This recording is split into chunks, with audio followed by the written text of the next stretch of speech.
is up, guys? It's your girl Faith, and welcome back to Faith in the Process.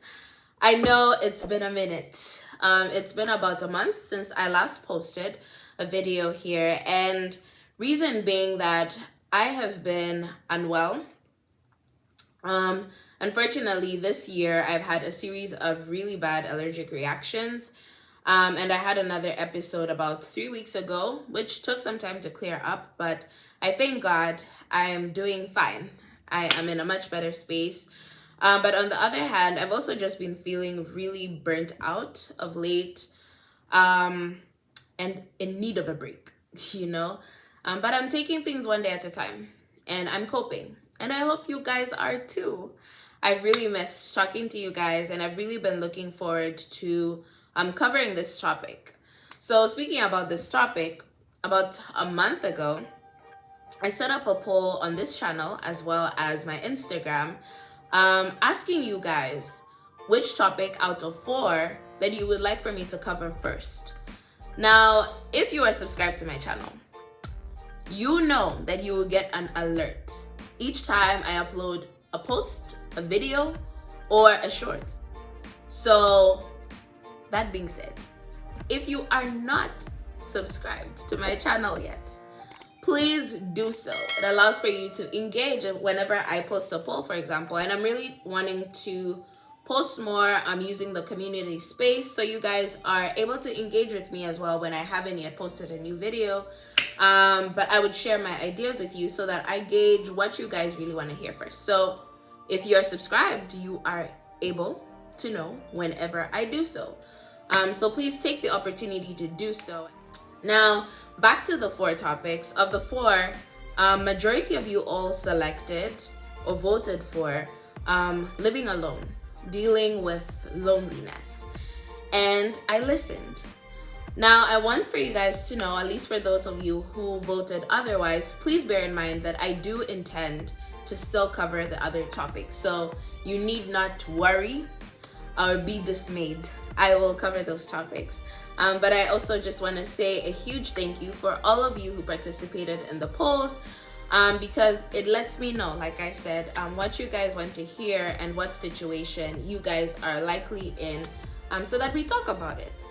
So I appreciate you guys. For those of you who did not get the opportunity to engage or did not engage, please, I encourage you to engage with me, engage with those polls. But with that being said, let's get into this video.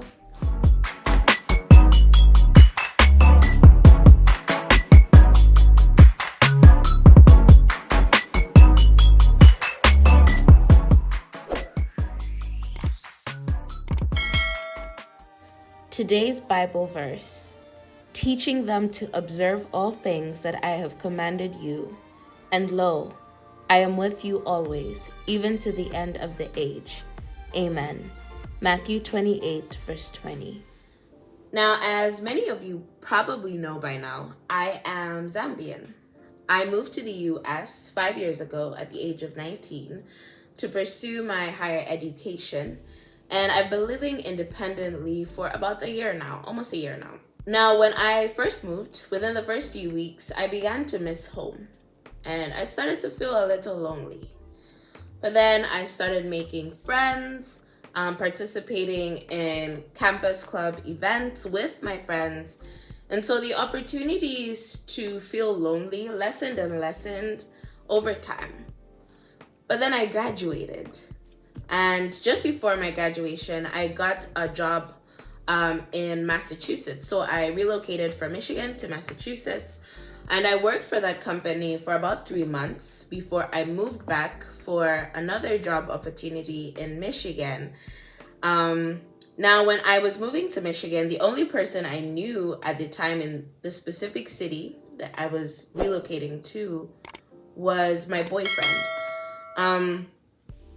But then he moved shortly after I relocated for another job opportunity. And so I was alone in this new city. And it turns out there is nobody that I knew from Andrews University who is within my current location. So yeah, I was alone. And when I was planning to relocate here, I started to look into apartments. And I specifically was looking for one-bedroom apartments or studio apartments, but preferentially one-bedroom apartments. Mostly because I did not have the best experience in college with roommates. And so I really wanted to live by myself. I'm also an introvert, so I like to take the time to recharge on my own. And given I am most of the time preoccupied with work, I like to be by myself. After work gives me opportunity to, like I said, recharge. So that's one of the main reasons why I wanted to live by myself. But additionally, there was the fact that I really was looking forward to this period of my life when I would be living independently, just because it's something that I've wanted like for a really long time, for the purposes of just having that experience of living by myself as an adult prior to like getting married, which culturally, at least in my culture, what would typically happen for a woman is that, you live in your parents' house up until you get married, which is when you make that transition. If you don't get married, you would like move out of your parents' house when it's like sort of like, okay, yeah, we don't see like marriage in the future, or at least it's in the late future. So then you can move out. But ideally, what happens culturally is that you transition from your parents' house to living with your husband. But I've always liked the idea of living by myself at some point in between that period, just because I think it's essential for an adult to learn how to like live independently, learn how to manage bills, learn how to, like I said, live independently, enjoy that period when you're just on your own. I've always been for that for at least as long as I can remember. And so I was really looking forward to this period of my life. So just in addition to not wanting to have roommates, I also just wanted to experience living by myself. And honestly, it is something that looking back, if I had the opportunity to choose again, whether or not I would choose to live by myself, I would choose living by myself again and again and again. But the truth of the matter is that living alone, and as much as it comes with all these pros, for me, who's learning a lot, especially where it comes to just managing money, managing a home, and just being in my own space, getting to know different things about myself. It has all these pros to it. There is also a cost to living alone, or at least a cost that I have incurred, which is feeling lonely. And for those of you who voted for this particular topic, I think I can confidently say that it's something that you resonate with in one way or the other. And so we are gonna talk about that today. So I really want to start with exploring what exactly is loneliness. Like how do you know that what you are indeed feeling or experiencing is loneliness? So in simple terms, loneliness could be defined as the absence of companionship as a result of being alone. Now, loneliness itself has been categorized into a variety of groups, from social loneliness, emotional loneliness, existential loneliness, chronic loneliness, all as means of defining it, because it's such a vast thing. Loneliness could stem from different things. And so it has been categorized in different groups, which I really encourage you to read about, just to better understand where you're at, what exactly you're feeling. And also because loneliness could have a serious impact on your physical health as well. So I really encourage you guys to read more about these things so that you are aware. But yeah, in addition to the things that I will share with you in this video.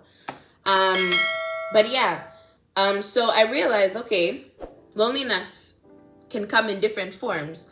But there are a few common signs of loneliness that I will share with you based on my personal experience. So now thinking back to the move that I made from Massachusetts to Michigan, bear in mind, moving is expensive on its own. Moving is expensive. And then getting an apartment as well is expensive.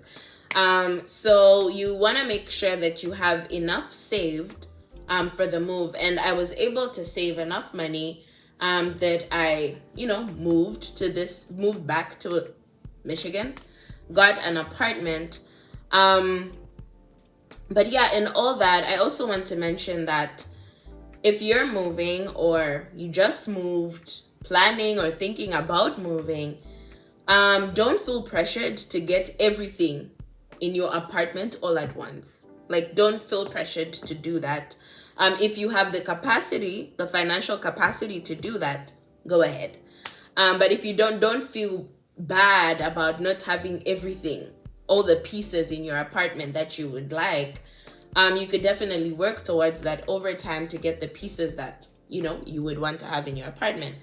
But yeah, don't feel bad about that. So like when I first moved, I worked on getting the most essential things initially, and like a bed. And the first bed that I had was an air bed, because I thought, this is what I can afford with what I have, such that I still have something for emergencies at the time, and I could work to get a bed eventually. And so I did just that. But yeah, when I got my bed at the time, I didn't have any other furniture in my apartment. And so yeah, I spent most of my time in my bedroom. That's where I sat, that's where I ate. Yeah, I spent most of my time there. And for the first, maybe I'd say 2 months, that was the only piece of furniture I had until I got my standing desk and I got my work chair.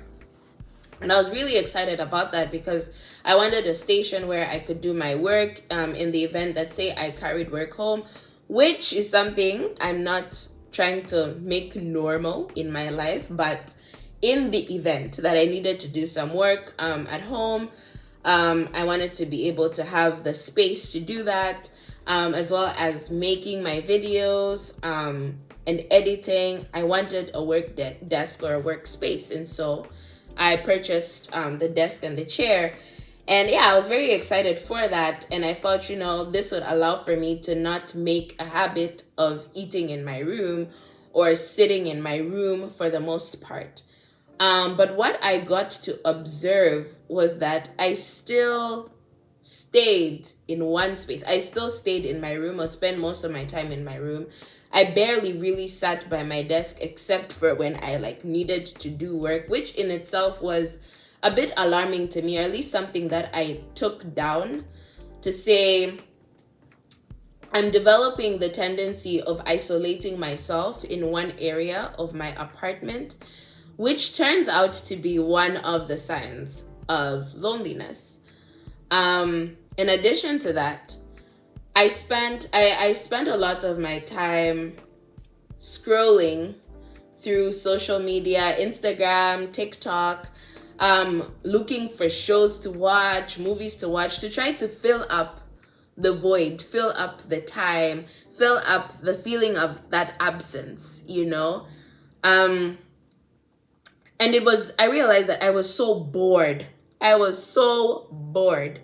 With all the different things that I was trying to look for to fill up. Nothing was satisfying that void. Nothing was satisfying the feeling of just not having people around to relate to. And another thing I should mention is that I come from a family where we like to laugh a lot together. We're loud. We joke around. We enjoy each other's company.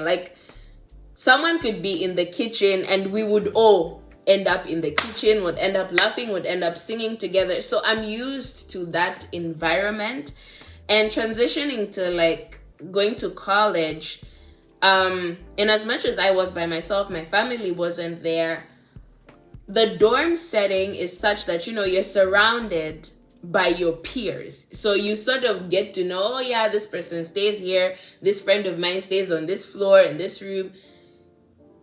You get adjusted to what sort of becomes a family, I use that loosely, a family setting where, you know, you're around your peers in a way. So it's easier. But when you're living by yourself in a complex, I have no idea who's living opposite me or around me. I don't know these people, you know.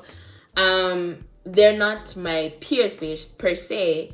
And so it's different. It's a different feel altogether.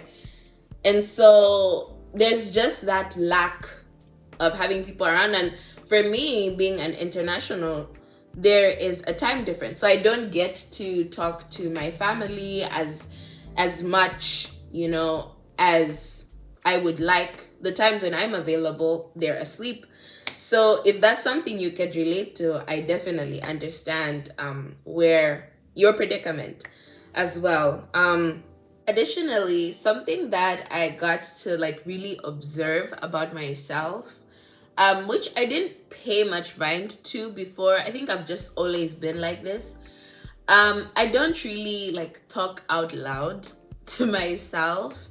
I just think about whatever I'm thinking about. I have conversations with myself in my head.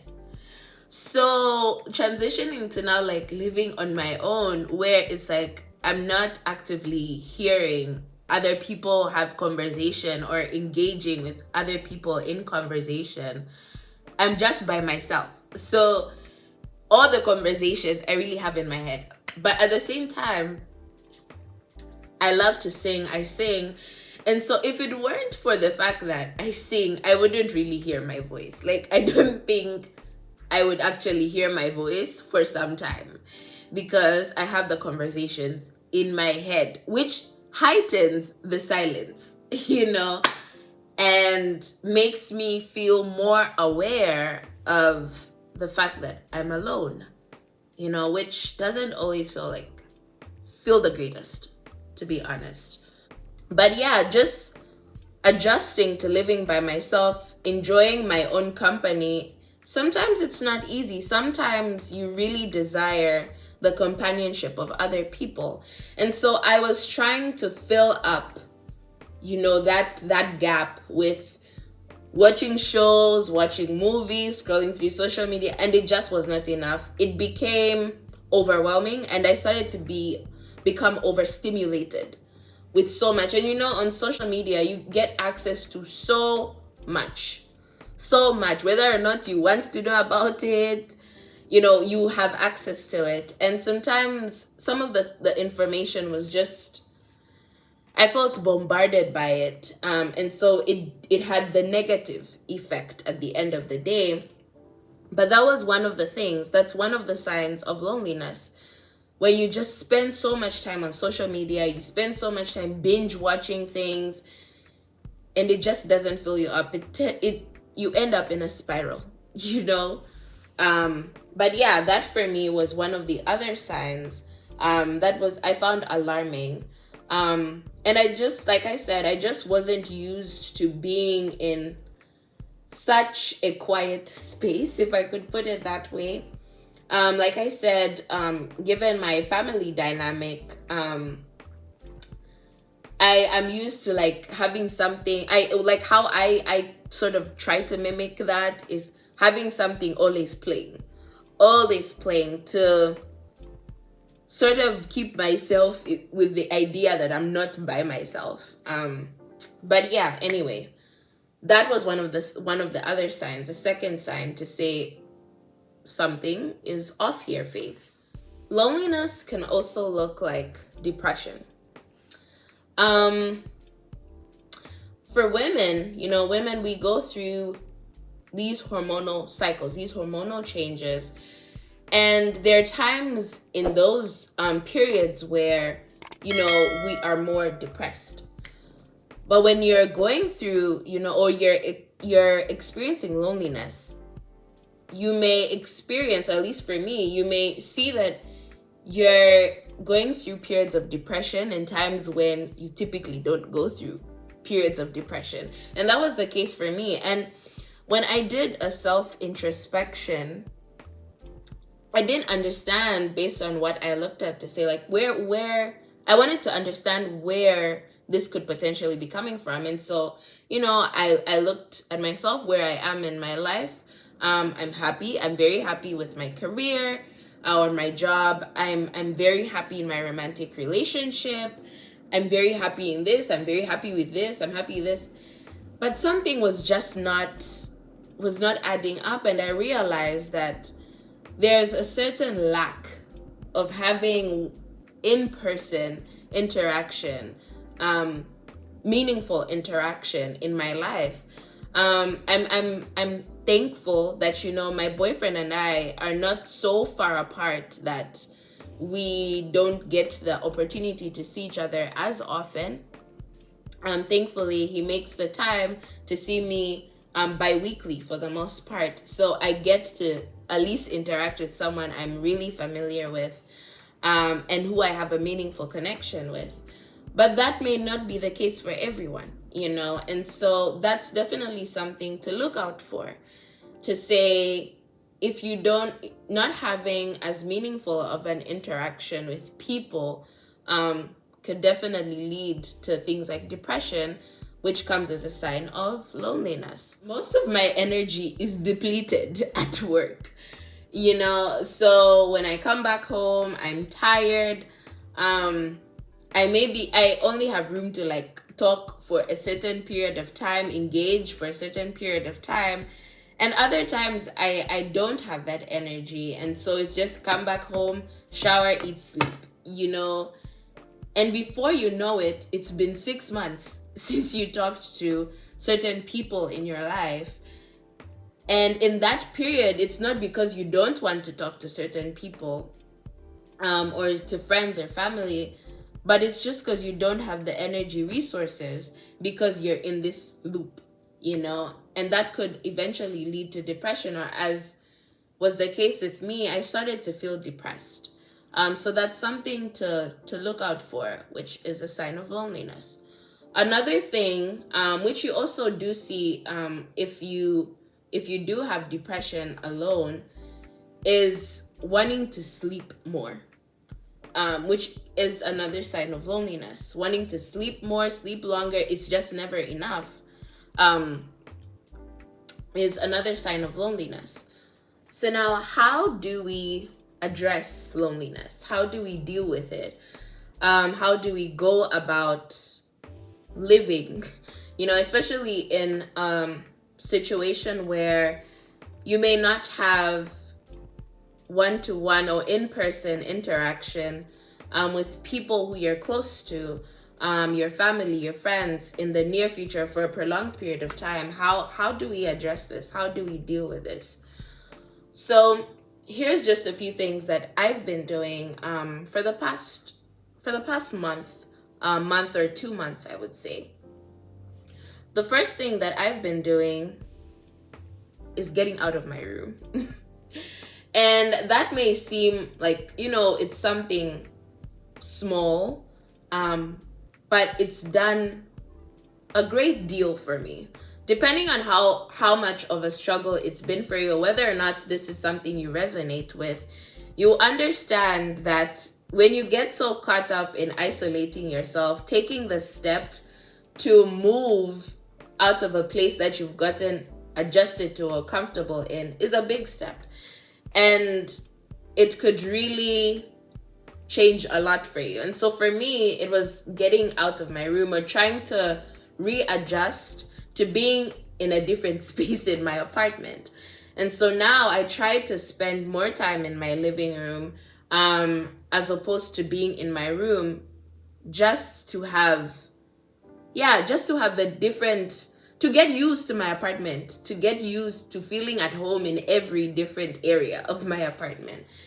And so I would encourage you to step out of the spaces that you've gotten comfortable in, the spaces you've gotten so accustomed to. Dare I say, get more acquainted with your environment. And this is something that I'm also learning to do, to get out of my apartment as a whole, aside from just leaving to go for work. Get out of my apartment, explore the area around me. Sometimes I get caught up in the like responsibilities I give myself within my apartment to make sure it's looking as I want it to look, prepping for the week ahead. But now it's something that I'm really trying to do, to just get out more. Another thing that I have been doing is diversifying how I utilize my free time, how I recharge. And so, as you guys know, I've shared this in previous videos, especially in my establishing a work-life balance video. I talked about how I have started reading the Bible. And so I finished reading the book of Proverbs, and from there I started reading Genesis. So I'm wanting to move in a chronological order now. And so yeah, I started with Genesis, and as of today I am on chapter 43. And so almost done with Genesis. And when I tell you, I've made this a habit. And so initially I started with reading like in the mornings as a devotion and then proceeding the rest of my day. But nowadays, like, it's a bit of a struggle for me to like read in bed, because I realize I don't want to just passively read for the sake of saying like, oh yeah, I've read the Bible. But I actually want to be awake and alert enough to read, and also make it like a part of my lifestyle. And especially when it came to making it a part of my lifestyle, I think things have changed for me in a way that I didn't expect, but would have desired, if that makes sense. And I'm just so grateful for the transformations that are happening in my life. So what am I like really saying right now?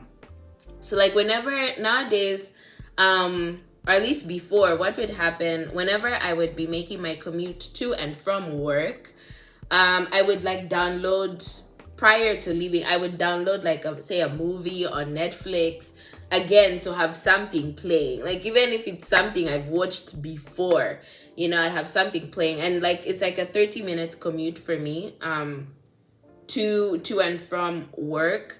So I would have like a movie playing or something to keep me preoccupied in my commute.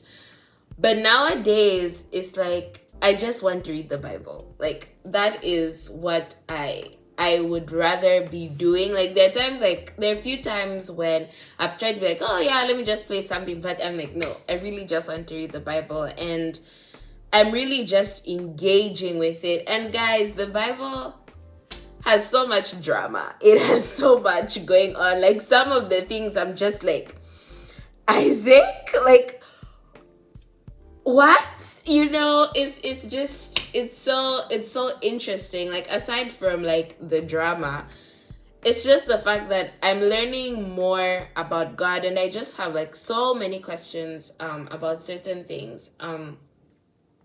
Like for example, I was having a conversation with my best friend on Friday, and we were talking. One of the things that I brought up in the conversation was thinking about like just how, you know, Jacob traveling to meet Esau, how he met with Jesus, like how he had an encounter with Jesus and they wrestled. Like that for me, honestly, it sort of feels random given the context of just the story itself. Feels random for that to happen at that point. Like why was Jesus wrestling with Jacob? Like a few verses prior to that, Jacob was praying for deliverance. He was praying for help, because he was scared of meeting Esau. And then now Jesus is wrestling with Jacob, which I don't understand. I don't quite get, but that's like, say, one of my questions. And if you have better insight as to like that particular part, to understanding why exactly Jesus wrestled with Jacob, please, your comments are welcome. Please feel free to leave a comment about it, because I genuinely want to understand the significance of that. I understand from Jacob's perspective to say he wanted to be blessed by God, but I don't understand from Jesus' perspective. Like, I don't understand the significance of the fight. But anyway, if you have insight on that, please drop a comment. Please explain your understanding on that. But anyway, all to say, reading the Bible is something that has been preoccupying my free time. It's another way that I'm learning to diversify how I spend my free time. So that's one of the things. Another thing that I've been practicing to tackle, like, dealing with the depression that comes with just feeling lonely, is journaling. Specifically, how I go about it is each day writing at least one thing that I'm grateful for. Now, I haven't been as consistent as I would like with it, but it's still something that I'm practicing. Writing at least one thing that I am very grateful for. And what I've noticed is, like, over time, my mood has been elevated, because now my attention has been focused on the things that I'm grateful for. So that's another thing that I would encourage you to do. Get into journaling. Aside from learning how to express gratitude, journal about your feelings. I have also been using guided journaling. So I have this app on my iPad called Notability, and it also has, like, some templates, some journal templates. And so I really like guided journaling, because if it's up to me, like, I will write pages and pages, and sometimes I don't have the time to write pages and pages. I will just go off on tangents, and so I use guided journaling to help me write how I feel in a succinct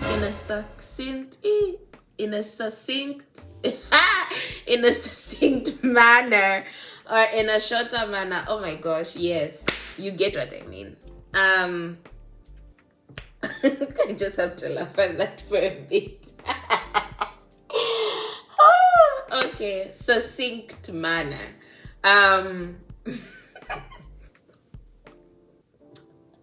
Okay, yeah. But yeah, that's something that I would definitely encourage you to do.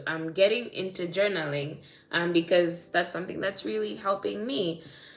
The third thing is trying to create time or opportunities, whatever that may mean, to reach out to at least one friend every week is something that I've been doing, especially in the past now 3 weeks. I've been making it a point to reach out to at least one friend every week, because the truth of the matter is, life is happening. Time is flying. And I realize that I can't keep waiting for a point when I will be like, I'll have all the free time and all the mental energy to interact with everyone all at once. I can't keep waiting for that. I have to create that time. And so sometimes I do that, be it even within my commute. So I would read, and then at some point I would shoot a text to a friend. And that has meant, like, reaching out to friends to schedule phone calls. So I reach out to a friend 14 days in advance to set up a call, to say, oh yeah, can we have a phone call? Are you available at this point? Just to check in with the people that you care about. Because like I said, life is happening. And so that is another thing that helps to buffer and address the feelings of loneliness. Interacting with people. You may not have the opportunity to live in the same vicinity or the same city with people that you know, people that you care about, people you're familiar with. So reach out. Like, don't allow for yourself to wallow in the feelings of sadness as a result to just being lonely by yourself. Like, don't be ashamed of the fact that you feel lonely. That is a normal human experience. We're social beings. And so don't feel embarrassed by it. Don't allow yourself to feel ashamed, so ashamed by it that you just keep it to yourself and you don't reach out to anyone, to check in or have a conversation or be honest with your friends or your family, the people you trust, to say, you know what, I'm lonely. Another thing that is really helping me just cope with the loneliness is accepting. I think acceptance is very important in order for you to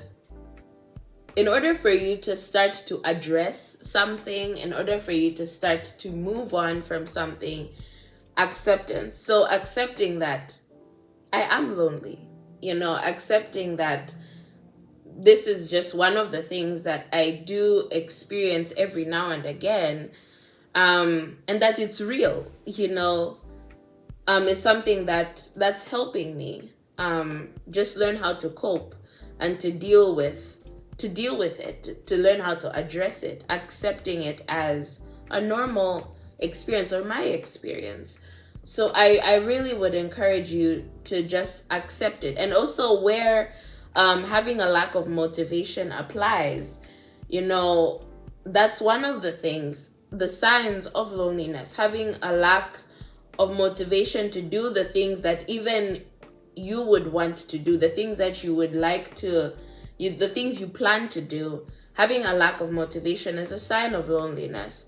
And so for me, what has helped me is just accepting that, yeah, I do feel lonely, and there are days when I don't feel like doing things, and trying to be gracious to myself for the current state of mind I'm in addition to even the burnout, So I'm learning to be more gracious to myself, to not have the expectation of myself to be able to function as if this were not my current state of mind. I still try to push myself still to get at least one thing done, I still try to push myself, but I'm just gracious with myself in the manner in which I push myself and what my expectations are. So adjusting your expectations of yourself and accepting your current state of mind is very crucial. But yeah, it's also critical to push yourself, but be gracious in how you do it. Another thing that I am learning to do, something that I've been practicing over the past few months, is thinking out loud, like having conversations with myself out loud. So sometimes I could literally be watching a movie and I'll think about something based on an interaction between the characters.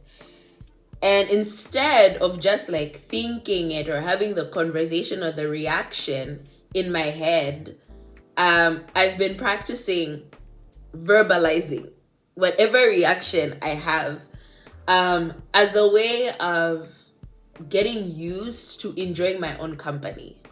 So if you're like me and you're not used to having conversations with yourself out loud, I would encourage you to try it out. Try it. It will be uncomfortable at first. It was for me too. But try it out. It helps me. It's one of the things that's helped me just learn to start being comfortable with being by myself. So yeah, I'd advise you to try it out. I just thought of another thing. Working out. Where motivation lies. So for me so far, you guys know that I've been on my fitness journey. I've also just been extremely burnt out of late. So I haven't been working out as consistently as before. But if you're also not additionally experiencing the effects of burnout, I would encourage you to work out. Just being around people, say for example in a gym setting, it helps. It helps. I recall when I would go to the gym more often than now, I didn't feel the bouts of depression as strongly as I do now when I'm feeling burnt out additionally. So I would also encourage you workout. It's also another opportunity to be around people who are also working towards a goal that is similar to your own. So yeah. But yeah, this is pretty much all I had to share with you guys. I hope you enjoyed this video.